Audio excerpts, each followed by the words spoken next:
I was living fast, yeah, I felt it all. Every bad decision, every late night call. Laughing in the chaos, middle fingers high. Didn't fear the crash, didn't care if I died. Oh, another great morning. We got the Giorno out and the sun just came above the mountain over there, so freaking beautiful morning. So we're gonna go riding. That's probably the best way to spend an early morning.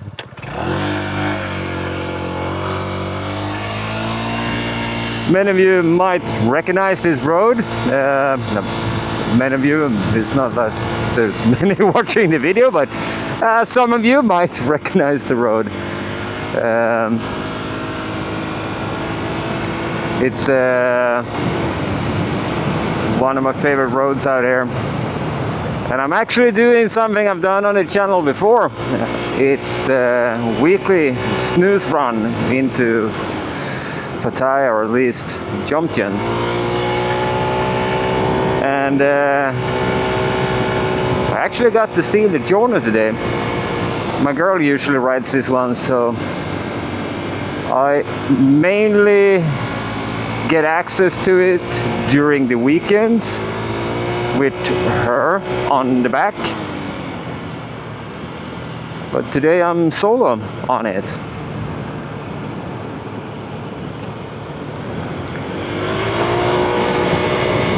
And yeah, this is a little bit of a small ripper right here.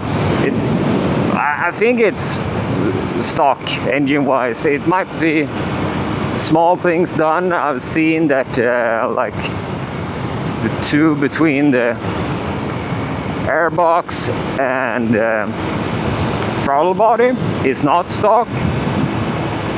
And I mean, if you need that much air, you might have done something internally as well, but I'm not sure. And I'm pleasantly surprised how good this one runs for being a 125. But it's not like a crazy engine building by any means. So if there is one, it's one of those they kept somewhat modest. We don't chase bikes. We don't chase bikes. You look friendly. Hi. Hi. You're a little bit of a cutie. Boy, that was one more. I didn't see you. Yeah, I didn't see you. Huh? No. I need to go.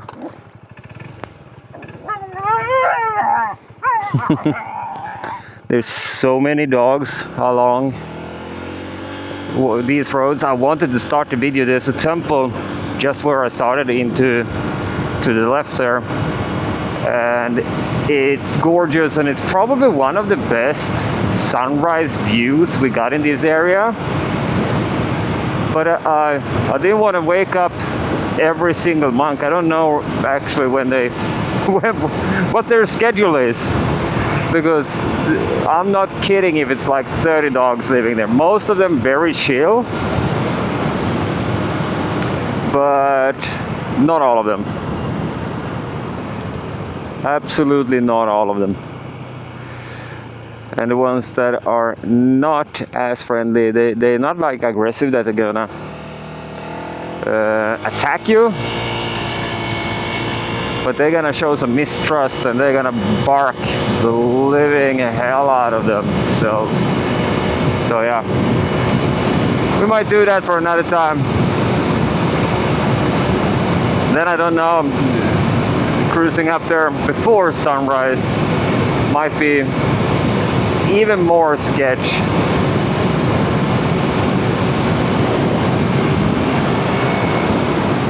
So we started down on the road instead. It worked fine.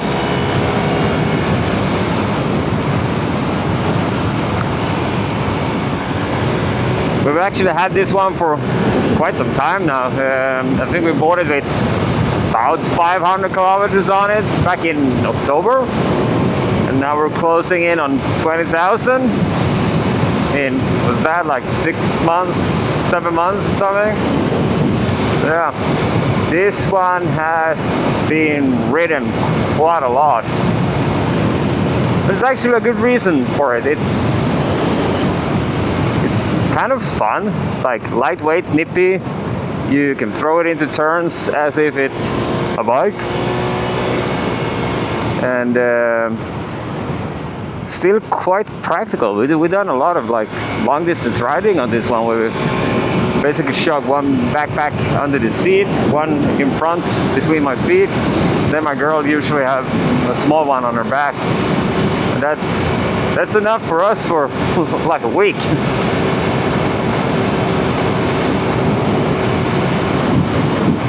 So now this one has seen a couple of provinces the last half year here.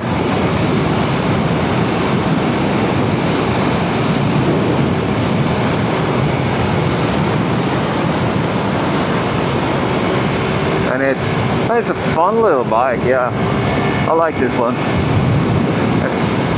I never thought I would ever like a scooter. It's been like, yeah.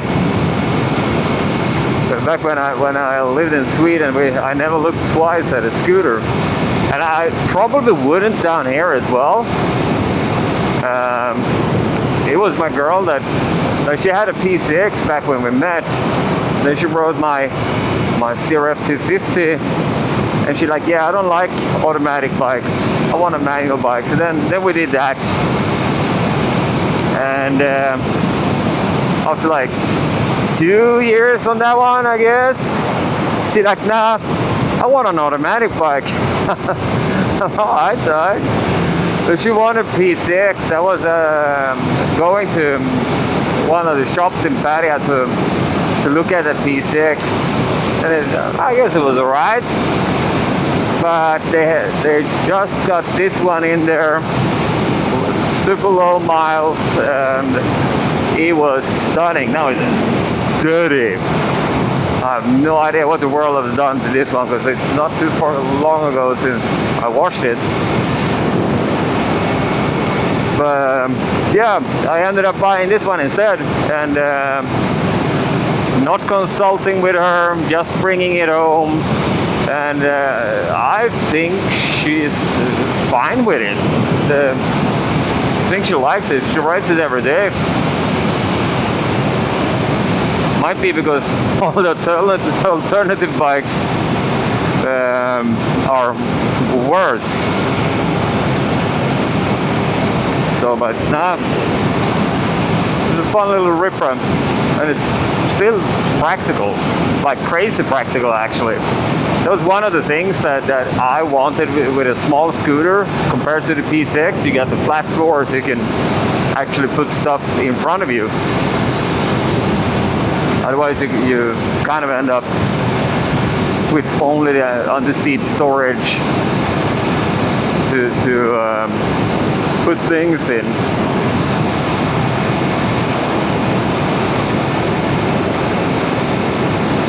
We have a little bit of issue back home with me having an odd taste in bikes. I like stupid bikes, and then I suffer because they're so goddamn unpractical. But this one is actually quite easy to live with compared to most of my bikes actually. It was easier when I rode Harleys, because they, you know, the big touring bike, you have the bags and everything. That's basically a two-wheel car. It was practical as fuck. I used one of those to go back and forth to work for like 6 months out of the year. It was perfect. It is so green out now when the rain has started for real and stuff like that. It is crazy how green it is. It is. I saw that I need to try to get a ride over to Kalabird. I think the name is Kalabird. I think it's the steepest road in Thailand, at least I've been told so. And it looks like you're going straight into Jurassic Park when you go up there. saw a video from there. They went up early in the morning and they're like climbing through the misty jungle up to the top of the mountain. It was freaking gorgeous. I'm like, yeah, I need to go back. Haven't been there in a while. It's not too far away. It's like 40 minutes from where I live. Problem with that road is that first couple of times I went there, I threw my girl on her own bike. Then I've seen thousands of videos of people freaking falling off that mountain with their motorbikes because they, in one way or another, fucked up going up. And then I got like, no, I don't want her to do that. I had a little bit of rain, so we get a little bit of sand on the road. See down here, it might be quite a lot of sand depending on how much it's been raining. I actually have no idea. I heard some thunder in the distance when I went to bed last night, but not too bad. But seeing the road was a little bit wet for a section there, coming out there. Oh, it looks fine.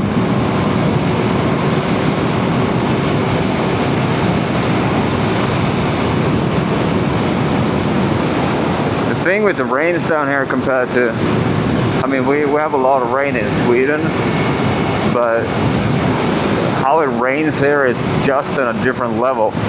It is so intense.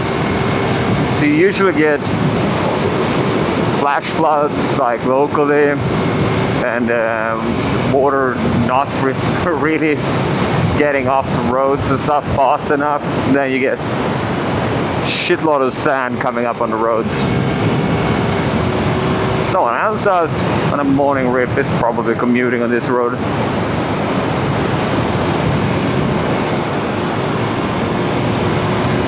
Oh, this is a masterpiece. Every road should look like this one. Long sweeping bends. It would be fun to actually get out here at some point on a bike that is actually used for, well, used, but yeah, all my bikes are used for twisters, but actually designed and built for it. Like bring out a proper sport bike or something. And getting big. They were puppies last time I met them.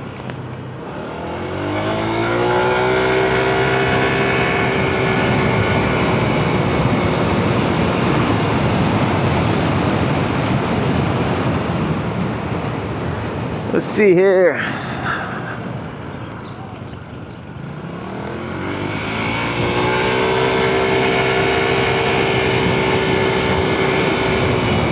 We're doing this scenic loop here.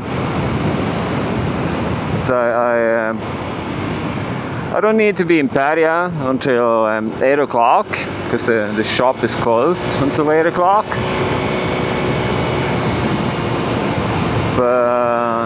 So we're doing a little bit of a loop before that. Kind of nice to get out, catch some sun, see a little bit of nature, see how long it's gonna be cool enough for me to wear a sweater. I mean, it's early June, it's quite toasty.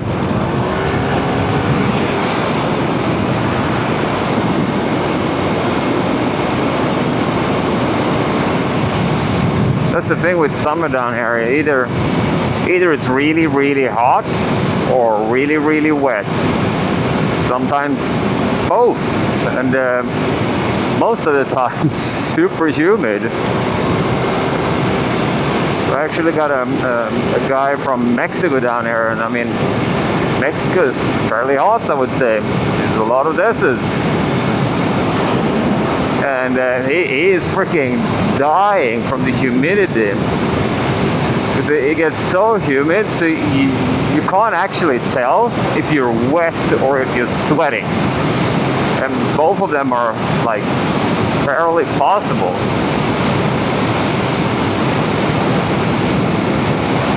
That's one of the reasons why I tend to do these early morning rides during this time of year, because generally a little less hot and less humid. In a couple of hours, when the sun started to heat up the rain and the moisture on the ground from tonight, it's gonna be freaking brutal out here. And most of the time, Pattaya is way worse. I have no idea if it's all the concrete radiating heat or something, but it's usually way hotter when you get inside town.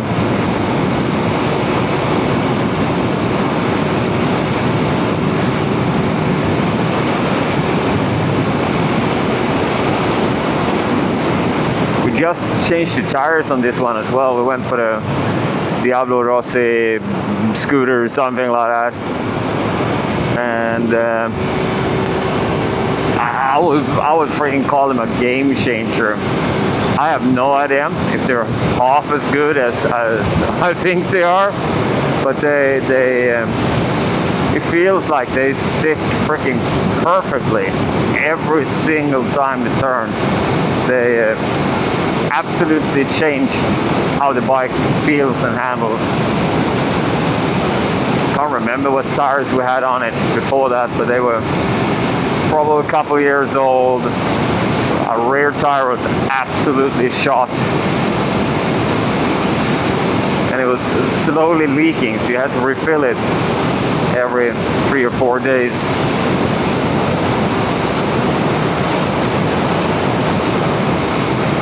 So it was about time. As I did the front wheel first, because the old front wheel, it wasn't bad, like if you looked at the thread, but you could see it started to crack a little bit, getting dry. And the bike felt a lot better. But when we did the front, when we did the matching rear, that was absolute game changer.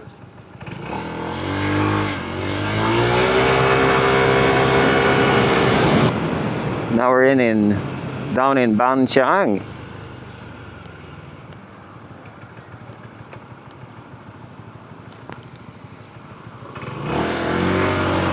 I could imagine building one of those out, the Scoopy. I think it looks funny.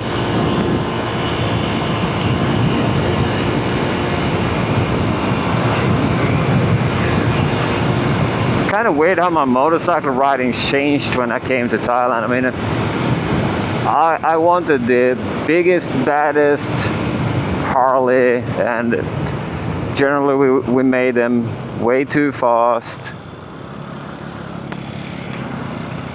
and rode them like basically touring capable sport bikes.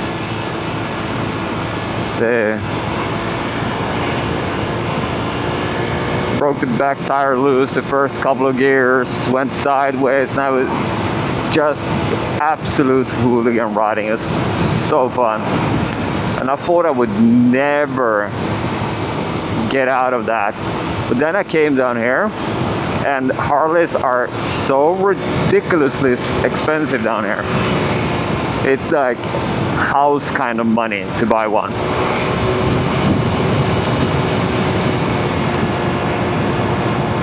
You can basically get like a Sportster for twice the price of Sweden, and then Sweden is still twice the price of the US.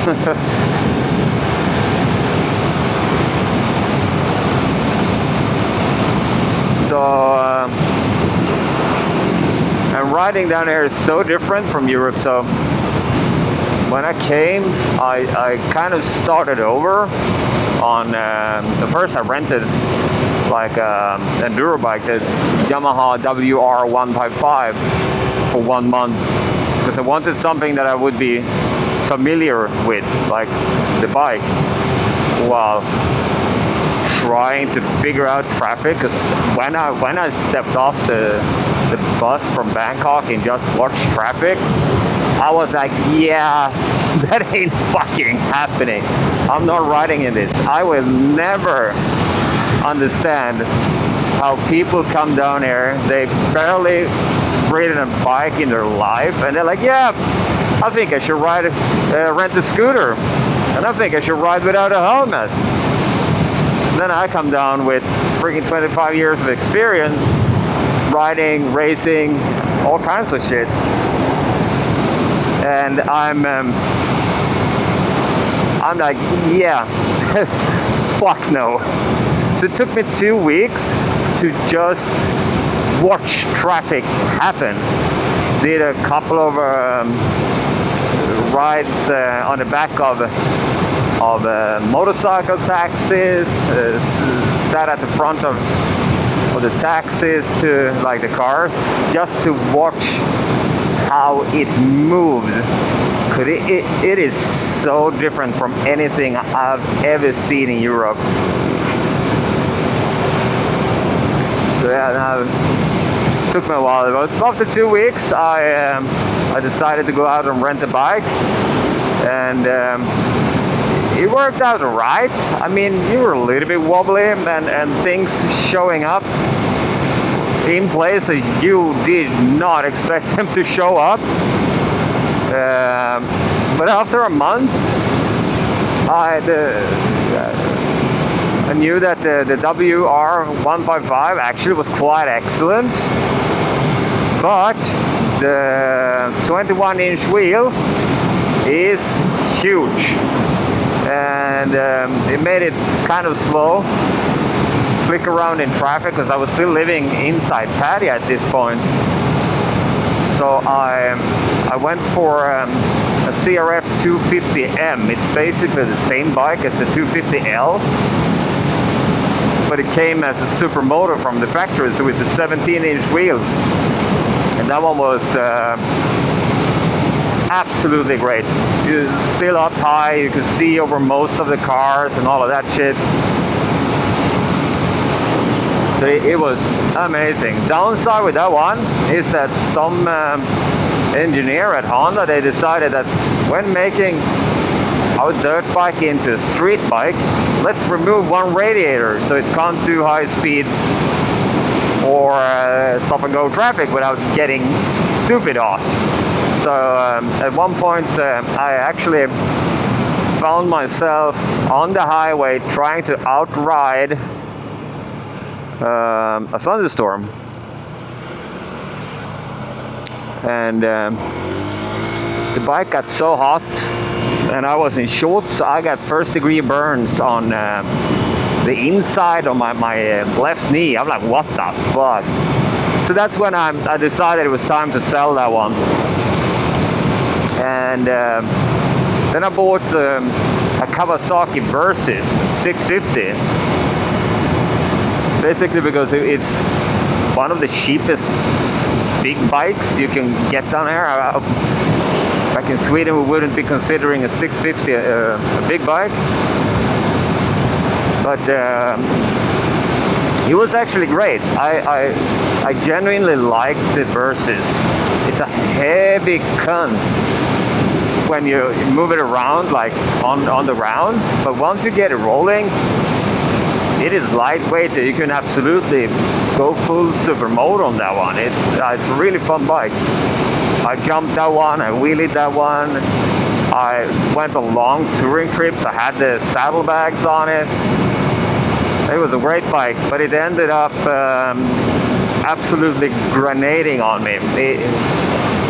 The piston came loose from and like bounced off the head. Then the rod came up, hit the loose piston. So it ended up bending the crank, the rod, everything was fucking fucked. So I sold that one as scraps. I mean, that one was done. I took a little bit of a loss on that one. After that, I was not having it fixing that one. And at the same time, as I had that one, I had a KTM Duke 390. That's an excellent bike, but the freaking engine is built out of cardboard. So one of the most fun bikes I've ever ridden, especially down here when top speed isn't really your main concern. So you get an incredibly torquey bounce off the ground, fun little ripper on that one. And yeah, do you call them piston rings every 20,000 kilometers. I'm like, yeah, fuck that. And parts down here was hard to get a hold of, hard to get a mechanic that actually wanted to work on them. And parts were stupid expensive. I mean, you could basically get an engine rebuild kit for a Honda for the same price as the freaking piston rings for the KTM. I'm like, what the fuck are you made them from? But their local presence isn't big enough down here. So I sold that one. Then the Kawasaki grenaded, and I was like, oh shit, I have no bikes. I'm fucked. So I ended up buying an old MSX, like Panic bought it. It was available, it was close by, and it looked good enough, and it ended up being a little bit of a nightmare to get it transferred, but we managed to do it after a while. And that's actually the purple MSX that I still have today. It's been with me for, I'd say, a year and a half or something now. It was not purple when I bought it, it was public toilet white. It looked freaking terrible. So, but now it's starting to look fine. Now I need to find a painter so I can paint match other parts, because I have some ideas for that one. But then my girl kind of got intrigued by the MSX idea. She bought a red one, paid way too much for that one, but she did it without consulting me, and ended up hating it. So she talked about selling it, so then I bought it from her. And that's the black one you've seen on the channel before, the SF. And then at this point, my girl still rode the M-Class, like the manual Yamaha 150. I'd say it's like the predecessor for the MT-15, or I think it's MT-125 in most of the world, but we don't have the 125 here. We get it as a 150. So kind of a nice bike, but we ended up with 3 small manuals basically, and I was like, yeah, it would be fun with a scooter. It is stupid, and I always liked the look of the Zoomer.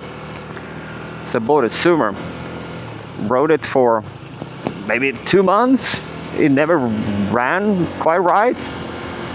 So then my mechanic started tearing it apart to see if he could find out why, and there was a lot of wrongs in that one. So basically it's been at his shop for a year, over a year now. Yeah, we put it in before Songkran last year, so I would say it's been there since March 2025.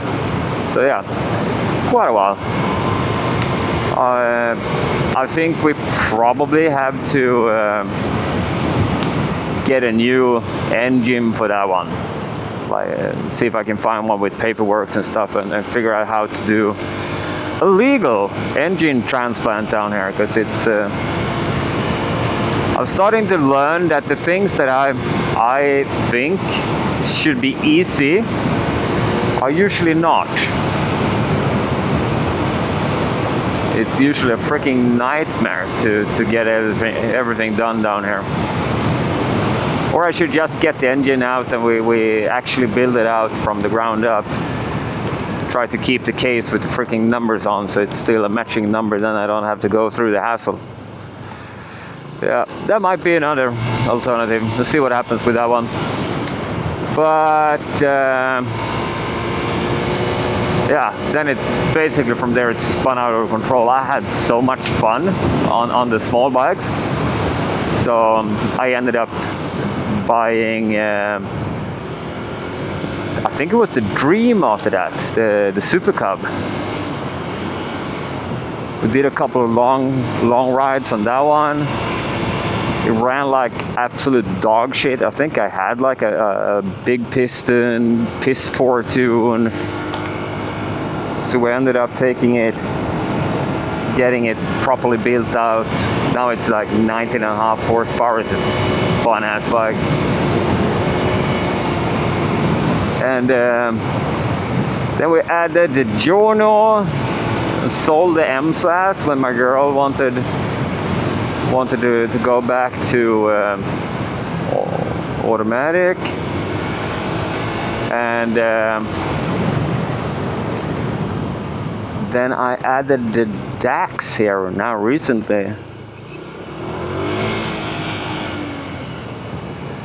Don't look at me like that. You look like you're gonna try to chase me.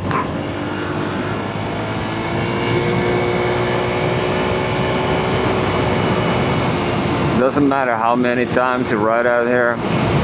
I still don't like when they run out at the bikes. I generally take it a little bit easy past the dogs. I don't want to hit a dog. I've done a couple of dogs down here, and a small bike doesn't help. I think the last dog we hit was actually on the MSX. I had my girl on the back. We came around a small twisted road, and I saw it laying on the road, so I was like, alright. Usually they're chill as fuck. They don't give a fuck when you come. They expect you to go around it. So I took out the turn like a lot. So I was way clear of the dog. And the dog felt uneasy with my presence, stood up and ran to the side of the road I was on. I'm like, no, fuck. I was hard on the brakes on that one. But yeah, he kept on running away, didn't limp, we didn't go down, so I'd say it's a win. Let's see here.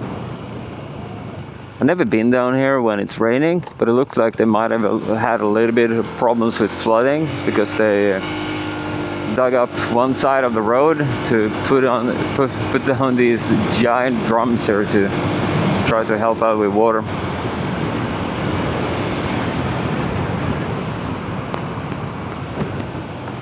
So now we're gonna jump on this 352. I'm probably gonna cut through this a little bit because it gets a little bit windy. It gets a little bit noisy.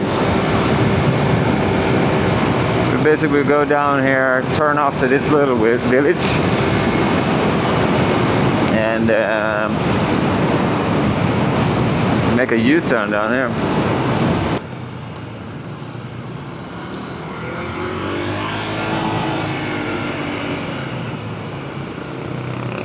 Always interesting to do roundabouts down here because the hierarchy is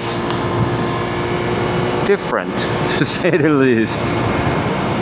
So yeah, I'm gonna catch you guys back up when I'm at the end of this small highway section here, because it's just gonna be windy anyway.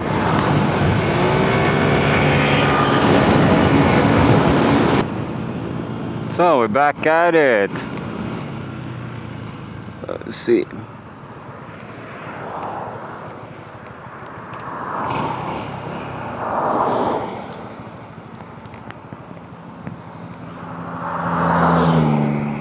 Yeah.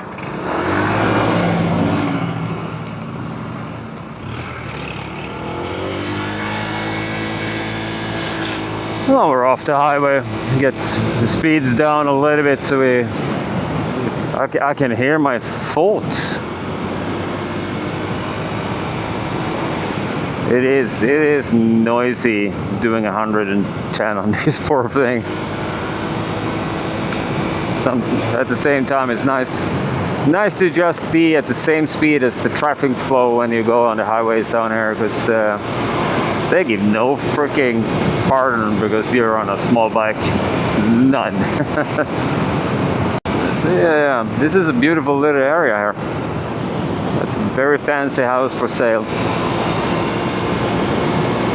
We've got a couple of resorts, like, yeah, I would say that one looks at least very fancy.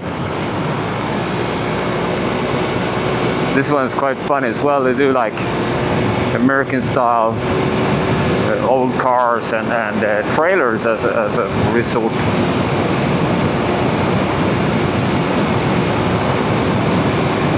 Now we're just south of Pattaya here in the beautiful mountainous area with a couple of big reservoirs. I don't know if they're natural lakes. Might be natural lakes even. Then they just turned reservoirs because they actually held a lot of fresh water. But it's a good riding area. If you stay in Pattaya, you're new on bikes. I don't suggest anyone to be new on bikes in Thailand. I say to start your training already at home. But if you come down here and you want to actually get out riding, this is a great area to hit up because it's not far. You can go down for a couple of hours to rip around, and then you can go back and do Pattaya things. That's my friend, the sun. Look at that weather.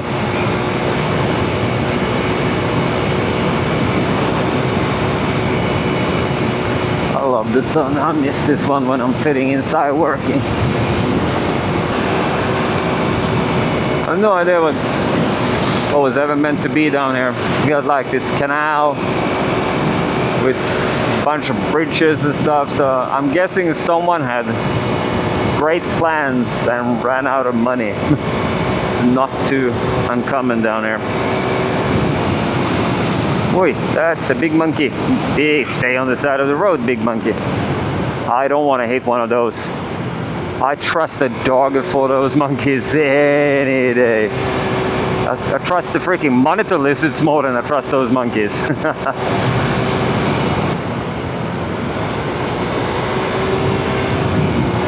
I love riding this road. This is freaking gorgeous. And I like to ride it during this time of year as well because it is so pretty when it gets so green. And early in the day or late in the afternoon when the sun is kind of low, so you get all this shadow and the light playing through the branches. That's freaking gorgeous.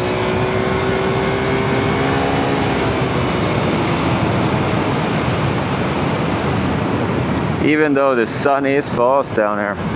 I mean, back in Sweden we have a couple of hours of sunset on a day with good weather.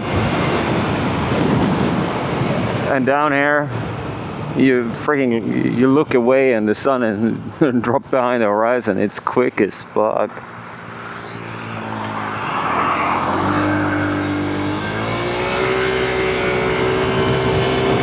That's the big Buddha, Kaushi-chan.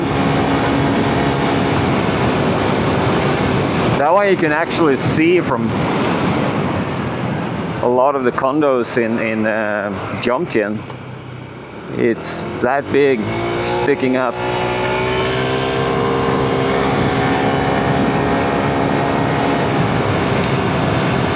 This is a great riding area. It's not too much traffic, not too high speeds. I mean, if you're a little bit insecure on the scooter and you're in the Pattaya area,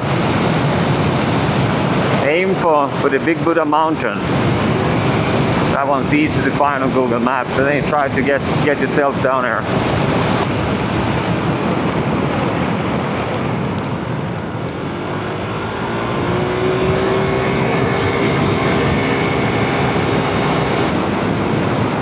some of the turns here are almost as good as they are on the other way, but they're too far apart. About now it should be time to start turning again, but then you have a long piece of straight road.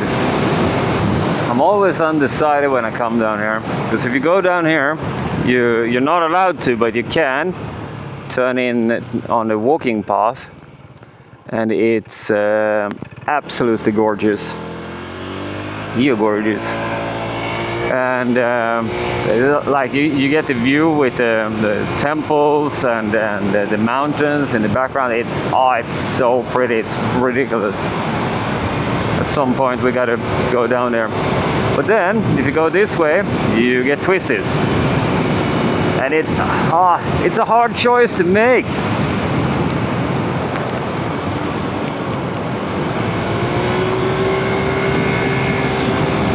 And even though this road is not turning as much as I would like it to do, this is freaking gorgeous. I love when the trees are towering over the road. So we talked a little bit about well, my bike collection and how it ended up being. And I actually have a couple of bikes that I'm currently considering.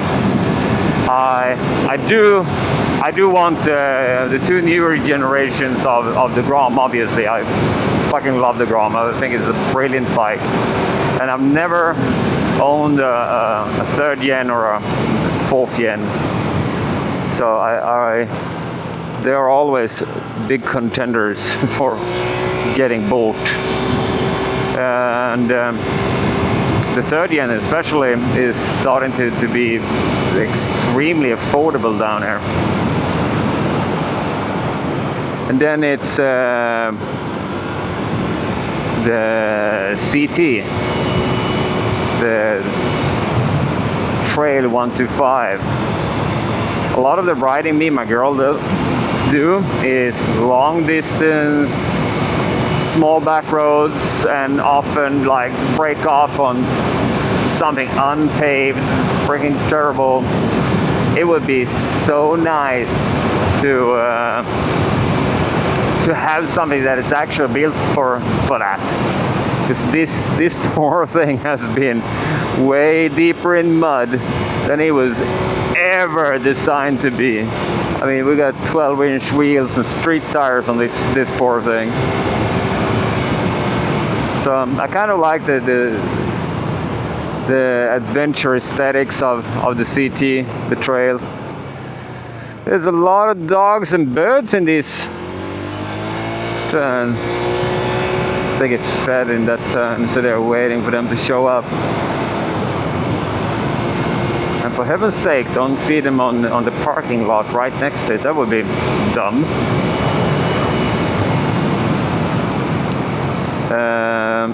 Yeah, the CT is one of those bikes that just does it for me, and what have been a turnoff on it in the past, there's the big monkeys down here. Now, what has been a turnoff in the past for me is that it doesn't have passenger capabilities, and now I've seen that they do. I both found a Cambodian company making a set of rear passenger pegs in the same style as you have on the Grom and the Dax for the CT. But then I saw Honda also makes one. I don't know if it was Honda making it, but here at the clubhouse they mounted. So then it comes with passenger pegs, passenger pillion, and a box in the back for some storage and a backrest for the passenger. So I think it could be actually a proper good touring machine for the both of us. Probably about as street capable as anything else I own. Not really, but we still do it. But it's way more off-road capable than everything I own. And then I also been looking at, oh, I forgot about that one, more scooters. For some reason, don't even ask me why, I don't know why, but for some reason I like the look of the old Honda Click, like the first generation of Honda Click. I don't like the newer ones. I think they look like stupid spaceship kind of thing. I don't want one. But the old one looks amazing. And then I also like the Scoopy, because it's just small and cute, a little bit stupid. And then I really need another old MSX, not because, yeah, I do need one. And I need it because I have a full CRF 110 conversion kit in a giant box in my living room, and I've had that for quite some time. Oh, I can't pass that. Need to go down here and pass. They put up a new gate in there. It's kind of funny they go to such lengths to keep the bikes out. So now it's not wheelchair accessible. Oh, there's a lot of dogs down here. They are quite territorial. See which one it is that is good to come up with a bike like this one. I think I could do that one. I think I've done this one before, yeah. I've done down here before. There's just so many dogs, and it's so rough. This is not what this bike is designed for. I have no idea what they have built down there. That one's new.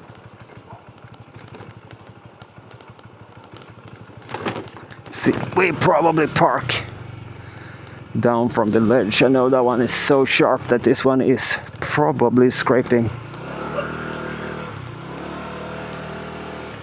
If the ruts doesn't kill us on the way there.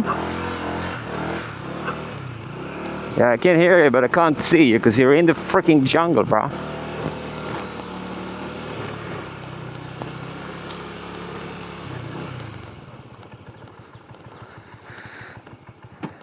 Yeah, I'm not driving up there on this one. That ain't happening. So, park this beast right here. Then we take a hike. I saw on the time that I was a little bit early, which doesn't matter too much.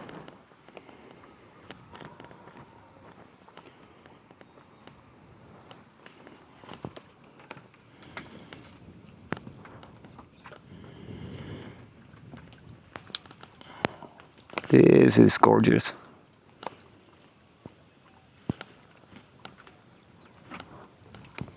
It's a little bit different way to end the video, but I think we're gonna end it this way today.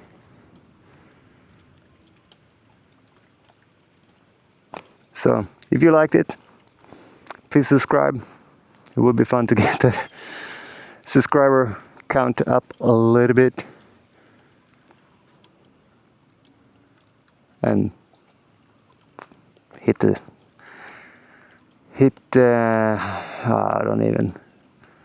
I get distracted. Hit the like button as well. So until next time, peace.